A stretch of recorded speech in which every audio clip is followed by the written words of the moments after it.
हंसता हुआ नूरानी चेहरा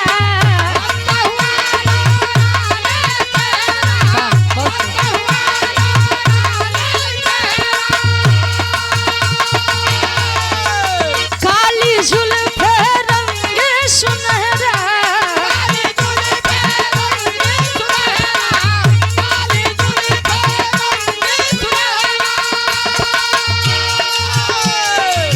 हंसता हुआ नूरानी चेहरा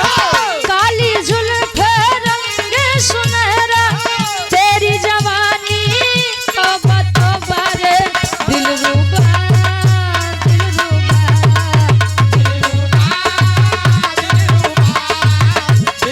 क्या बात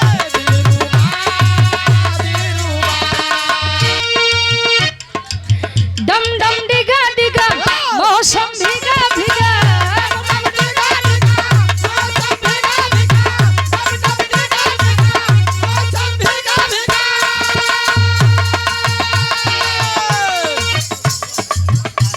डिगा डिगा मौसम भीगा भीगा बिन पिए मैं तो गिरा मैं तो गिरा मैं तो गिरा है अल्लाह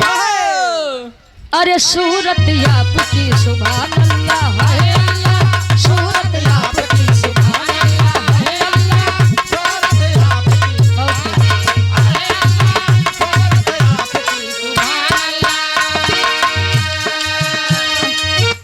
देखा एक विश्वास होता है विश्वास है तो सब कुछ है नहीं है तो कुछ भी नहीं है वाह वाह और विश्वास के डोरी से हर कलाकार नए महफिल में जा करके गाने और बजाने का कार्य करता है नए लोगों के बीच में जा करके अपनी बात रखने का कार्य करता है और कोई चाह ले कि एक कलाकार सबको संतुष्ट कर ले हो ही नहीं सकता हाँ मैं एक आध आदमी जरूर खड़ा हो जाएगा जो बब्बर शेर रही है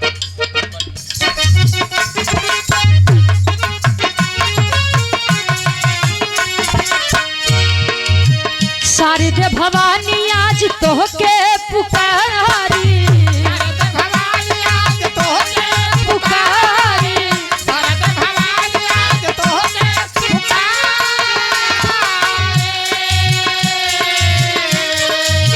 शारदे भवानी आज तोहके पुकारी बड़ी पवन मई हर के धाम भागई बड़ी पवन मई हर के धाम भागई माई हो तो हरी याद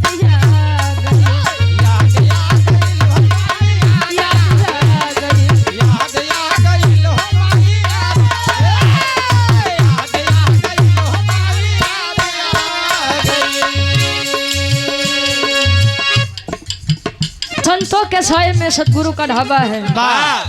मन मानो तो मथुरा मन मानो तो काबा है कहा जाता है हम हाँ से हिंदुस्तान और माँ से मुसलमान कब भैया सारे जहाँ से अच्छा हिंदुस्तान हमारा लेकिन आजकल आदमी भैया तू बड़े है तू छोट है इनमें आदमी जात बा ना भा ज्यादा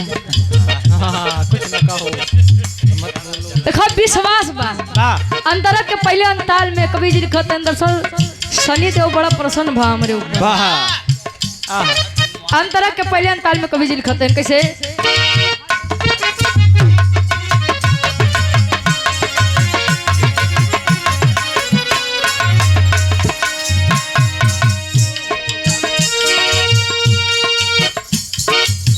राग रगनिया के मधु में बनावा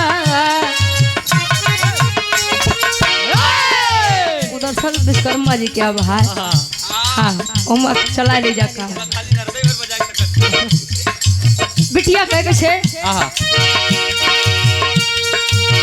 राग रगनिया के मधु में बनावा महफिल में बीड़ा के तार झनकावा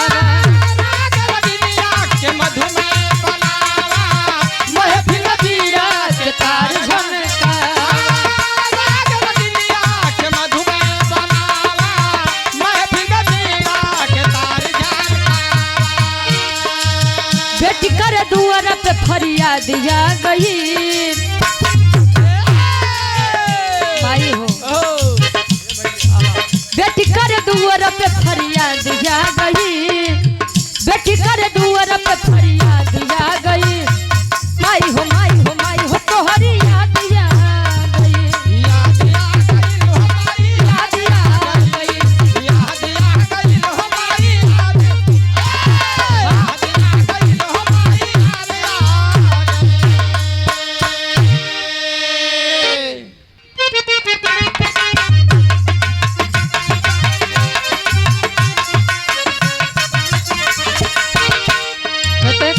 के लिए 3 चीजें बड़ी महत्वपूर्ण होती हैं। साज, समाज और आवाज। साज, समाज और आवाज में कोई चीज अगर गड़बड़ बहा तो गवैया कितनो बढ़िया होकर जान ला फिर प्रोग्राम टॉप पे जाई लेकिन नीचे से। हाँ तो गवैया खातिर 3 चीज बड़ा जरूरी बा। अंतरा के दूसरे अंताल में कवि जी लिखते हैं साज समाजी आवाजी समारा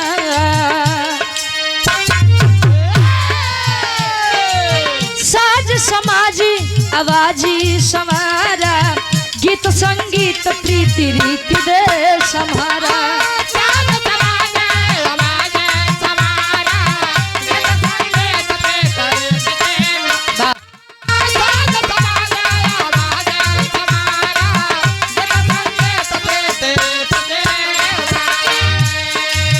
वर पव जीवन में आबादी आ गई वर पव जीवन में आबादी आ गई वर पव जीवन में आबादी आ गई माई हो माई हो माई हो तोहरी याद आ गई याद आ गई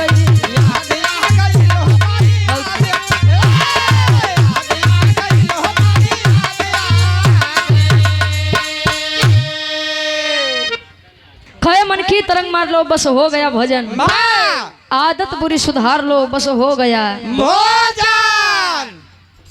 सवेरे से निकला है का भाई तब का 6:30 बजे निकला। ये बेचारा पता नहीं के कर मुंह देख के आज उठा बा है। ये बेचारू के खाना पीना सवेरे से नहीं मिला बा। लिट्टी चोखा खैर ठीक बा मंजीत भाई चलत चलत ले लिया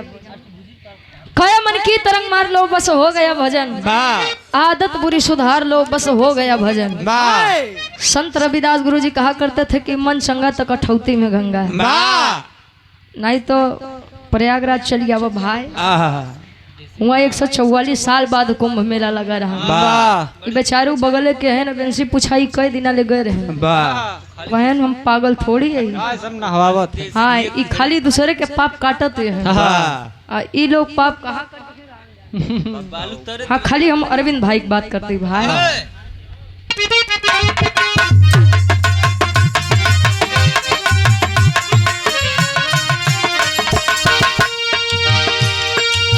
गुरुवर बिहारी राम लाल हरसाए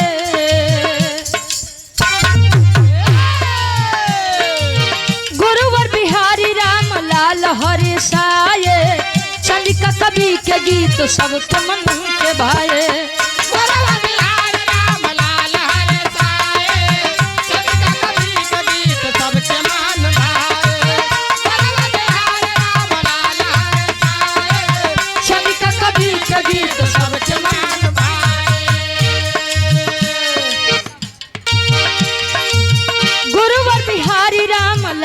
हरसाए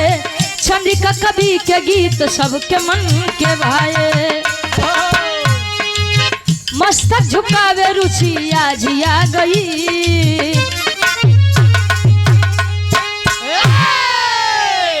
अरे मस्तक झुकावे रुचि आज आ गई